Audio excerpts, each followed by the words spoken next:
Hello বন্ধুরা, সমবাতি প্রকল্পের ২০০০ টাকা এখনও পেলাম না। আমার বাবা গত 15ই এপ্রিল 2025-এ আমাদের সবাইকে ছেড়ে পরলোক গমন করেছেন।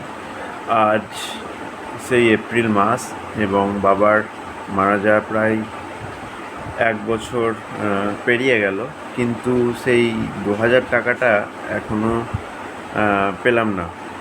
এটার জন্য আমি আমাদের স্থানীয় যে প্রধান সাহেব, সেই প্রধান সাহেবের কাছেও গেছিলাম, কিন্তু উনি আমাকে এটা নিয়ে রায় দিলেন যে এটা মোটামুটি 2 থেকে 2.5 বছর সময় লেগে যেতে পারে এই সমবাতি প্রকল্পের টাকাটা পাওয়ার জন্য। আর তোমার ফোন নাম্বারটা যদি সচল থাকে অবশ্যই ফোন করে ডেকে নেওয়া হবে, এই রায় দিলেন। আমি এর জন্য ফোনও করেছিলাম, দিদিকে বলো নাম্বারে ফোন করেছিলাম যে নাম্বারটা আছে, এবং অনেক বেশ কয়েক মাস হয়ে গেল, এখনও কোনো আপডেট পাইনি। 1 বছর তো পেরিয়ে গেল, সমাবাতি প্রকল্পের টাকা কিন্তু এখনও পেলাম না। আদৌ কবে পাবো, কি আদৌ পাবো কি না তারও কিন্তু কোনো ঠিক ঠিকানা নেই। এমনকি আমার মা যে বিধবা ভাতা আছে, সেই বিধবা ভাতাটা 1 বছর পেরিয়ে গেল, এখনও কিন্তু সেই বিধবা ভাতাটাও এখনও পেলাম না।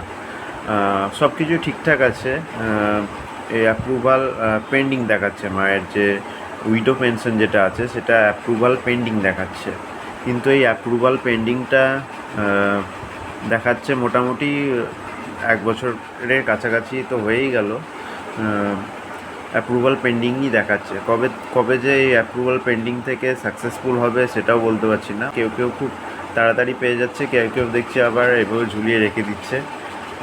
কেউ হয়তো 5 বছর 10 বছর এরকমভাবে ঝুলে পড়ে আছে।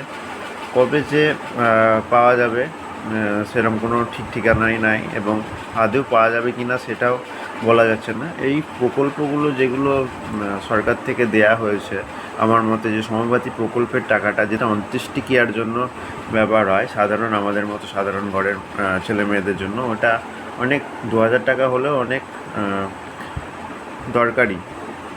এটাকে ছোট করা যায় না, কিন্তু এইভাবে যে ঝুলিয়ে রেখে দেয়া আর যে কোনো রকম সুরা হচ্ছে না এটা নিয়ে, এটা খুবই মানে অস্বস্তিকর একটা ব্যাপার। আদৌ টাকাটা পাওয়া যাবে কি না সেটাই এখনও ঠিক বোঝা যাচ্ছে না। কিন্তু যে প্রকল্পটা আছে সেই প্রকল্পটার তো একটা সুবিধা মানুষ পেতে চায়, কিন্তু সেরকম কোনো সুবিধা পাচ্ছি না। এমনকি কোনো রকম সরকার থেকেও কোনো সুবিধা দেয়া হচ্ছে না।